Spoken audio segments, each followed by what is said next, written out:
ఈ రోజున ACB case నమోదు చేశారు.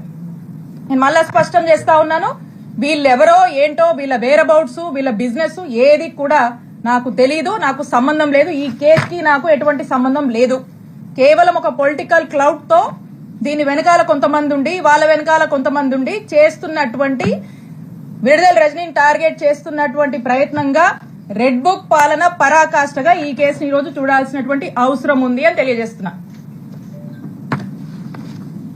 ఇప్పుడు అసలు ఈ కథ ఇదొక కట్టు కథ, చక్కటి కట్టు కథ. ఈ కథలోకి వెళ్తే అసలు ఎందుకు వీళ్ళు ఇలా చేస్తున్నారు, ఎందుకు ఈ కేసు పెట్టాల్సి వచ్చింది, ఏంటి కారణాలని కనుక మనం చూస్తే, ఈ పెట్టినతను టీడీపీ సంబంధించినటువంటి వ్యక్తి.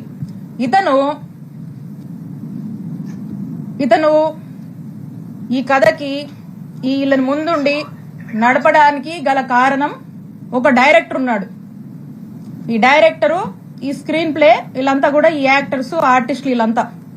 ఎందుకంటే మొదటి నుంచి కూడా ఒక మార్కెటింగ్ టీం ని పెట్టి, మీరు వస్తారా, విడుదల రజనీ మీద కేసు పెడతారా, కంటెంట్ మేము ఇస్తాము, మీరు జస్ట్ అక్కడికి వెళ్ళి ఆ కంప్లైంట్ ఇచ్చిరండి, మీరు వస్తారా, అధికారం మా దగ్గర ఉంది, ఏం పని కావాలో చేసి పెడతాము, విడుదల రజనీ మీద మేము ఒక నరేషన్ ఇస్తాము, ఆ నరేటివ్ తీసుకుని పలానా ఆఫీస్కి వెళ్ళి కంప్లైంట్ చెప్పండి, బయటికి రాగానే మీడియాతో మాట్లాడండి, సోషల్ మీడియాలో పెట్టండి అనేది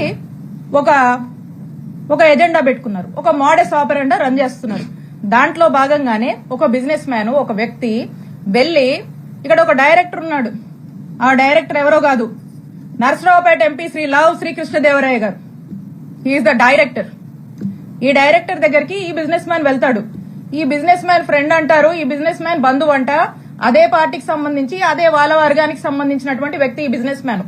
ఈ బిజినెస్ మ్యాన్ వెళ్లి, అతనికి ఏవో బిల్లులు కావాలి, అతనికి ఉన్నటువంటి పెనాల్టీస్ వేవ్ ఆఫ్ చేయాలి, అతను యథేచ్ఛగా వ్యాపారం చేసుకోవడానికి అతని సపోర్ట్ కావాలని అతన్ని అడిగితే, అతడు ఇతనికి, డైరెక్టర్ గారు అన్నాను కదా కృష్ణదేవరాయ గారు, ఇతనికి ఇల్లీగల్ గా ఎట్లంటే అట్లా వ్యాపారం చేసుకోవడానికి, ఇల్లీగల్ వ్యాపారం ఇష్టం వచ్చినట్టుగా చేసుకోవడానికి, ఎదురే లేకుండా వ్యాపారం చేసుకోవడానికి సహకరిస్తానని హామీ ఇస్తూ కృష్ణదేవరాయ గారు ఈ బిజినెస్ మ్యాన్ ని ఒక కోరిక కోరుతారు.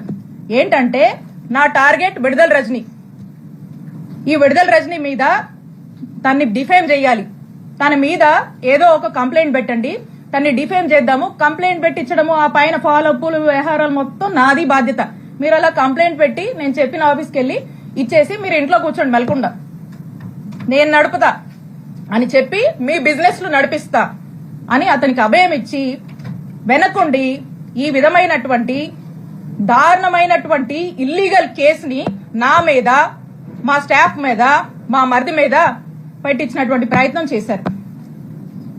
అసలు ఎందుకు చేయాల్సి వచ్చింది, కృష్ణదేవరాయ గారికి కూడా ఎందుకు ఇలా చేయాల్సి వస్తుందంటే, కృష్ణదేవరాయ గారికి విడుదల రజనీ అంటే కోపం కొంచెం ఎక్కువేనండి, ఎక్కువ కోపమే.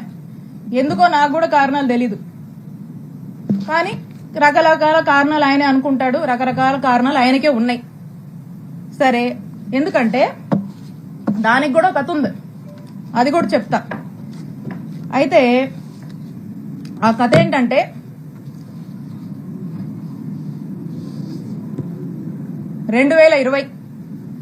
వైఎస్ఆర్ కాంగ్రెస్ పార్టీ అధికారంలో ఉంది. సెప్టెంబర్ 2 వైఎస్ఆర్ గారు వర్ధంతి. ఆ రోజున గురజాల సర్కిల్,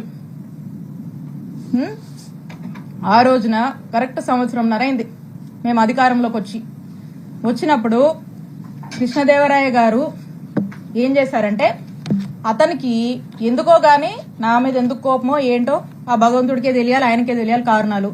అతని కోసం, అతని గ్రూప్ కోసం, అతను ఇక రకరకాలు ఉంటాయిలేండి. సరే, ఆయన ఏం చేశారంటే,